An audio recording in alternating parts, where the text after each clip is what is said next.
For the past 3 years, Giles and I have been delivering new and innovative content to the first-year undergraduate students at the Department of Earth and Environmental Sciences. In this short video, I wanted to take you through the story of this unit's development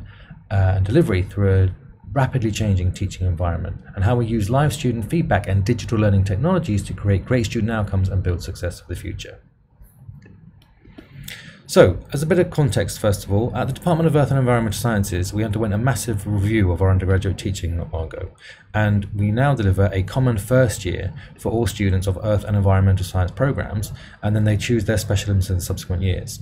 Giles and I were tasked with creating 10 new credits of biological content that would be core, that would be of relevance and interest and importance to geologists, atmospheric scientists alike, but also that other more biologically inclined students can build on in future years, whether that's ecology and evolution. We chose the chronological history of life on Earth as our structure, starting with the origin of life, moving through the age of dinosaurs and rise of forests up to modern humans. This was rolled out for the first time in 2019 with a traditional lecture format, but obviously faced massive challenges the next year we ran it, and given the transition to an online digital learning environment. Giles and I had long conversations with each other and many of our colleagues and decided to try out a format where we would ask for student feedback and develop it as we went along, whereby we broke down that content into 10-minute videos, each with an intended specific named learning objective, and then we would use those to embed it in with quizzes and exercises so that we could have that as a format for the students knew what to expect in the synchronous live session. So let's have a quick look at what that content was like. This is the content for Ocean Life. Here is the sort of brief structure of breakdown of it so the students know exactly what to expect. Alongside that, each one of these videos has an associated learning objective and a task for the students to think about, a multiple choice quiz which reflects the assessments that they were getting so they get feedback, and their opportunity to give us feedback, not only on how they're gauging their understanding, but the format. We have transcripts of the videos, embedded keyword glossaries, and we also have embedded and directed them to the sorts of exercises we're going to have in the group discussion in a flipped learning kind of environment so that those students know what to expect when we come to the live discussion. We're going to discuss, for example, this graph. We also went to great lengths to try and create a sense of digital online community where the students were knowing with each other. And that included things like having a song of the week, a film of the week, a fossil of the week tournament, and we would allow them to walk through this fossil of the week, allowing to embed in meeting these learning objectives, but using digital learning environments where they could not lose out on seeing things like the specimens. So with this student feedback in mind, we were able to adjust to that feedback as the unit went on and change the way that we were delivering this course from the quizzes that we were getting. We allowed it on bigger breakout rooms. They very much appreciated the use of multiple choice online embedded Google Forms. We had the length of the videos was adjusted in order to make use of that, and more written transcripts. So overall, this led to great student outcomes, and indeed they showed their spontaneous thanks at the end of the year, which remains a professional highlight in my career, given how well that went.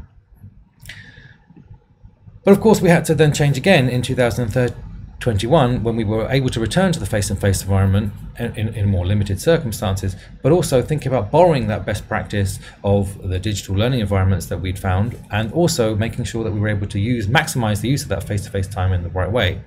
So again, in partnership with the students, receiving live feedback as we went along, we alighted on a format where we had some short videos which they watched in advance, and we had that as a flipped classroom where we could use those videos and content as guided discussion, and then trying to retain some of the classic things of traditional lecture. We would have about 30-40 minutes of traditional lecture with new material, and again in student feedback, the Mentimeter quizzes and which they very much responded to and enjoyed, the tournaments, and as their feedback for them. The important thing to remember is that these quizzes on both Google Forms and in the Mentimeter enable us to get live feedback to adjust the format that we were delivering to them in live time going along, not waiting for the unit evaluations at the end. But we can use the feedback from the students, get the feedback from their performance and understanding, but also we as the instructors get a feedback on their understanding, but also the format. That's the crucial thing. And again, they very much alighted on the format where we had this mixed traditional lectures and videos. Was that the hybrid format was something they responded to very well. And we also, as a result of that feedback, were able to see that they responded very well to embedding in Sustainable Development Goals from the UN, as they could see how their curriculum that they were receiving related to the broader planet. So overall, this went very well. The students responded very well to both Giles and I as individual lecturers, but also especially to this format of the feedback, where they said nice things not only about our engagement and enthusiasm, specifically about the way that we were embedding those intended learning objectives in the hybrid environment, where they had a combination of videos and face-to-face lectures and exercises that allowed them to guide what they were doing in partnership with the students. So in summary, I think we've achieved quite a great I'm very pleased with how the outcomes of these innovations went, and our ability to develop this new course through challenging times in partnership with the students. In terms of the reach, we were able to share our practice and have long conversations with people in department, and more broadly than that, when we sharing conversations about good practice on Twitter, reaching over 60,000 people, but also having conversations with a colleague about the format, and especially for things like Mentimeter. In terms of the impact, that's very clear that the students have responded extremely well to this, and have been extremely complimentary about this, but it was only because we were able to do this development in partnership with the students, and that creates value for the future. Thank you for your attention.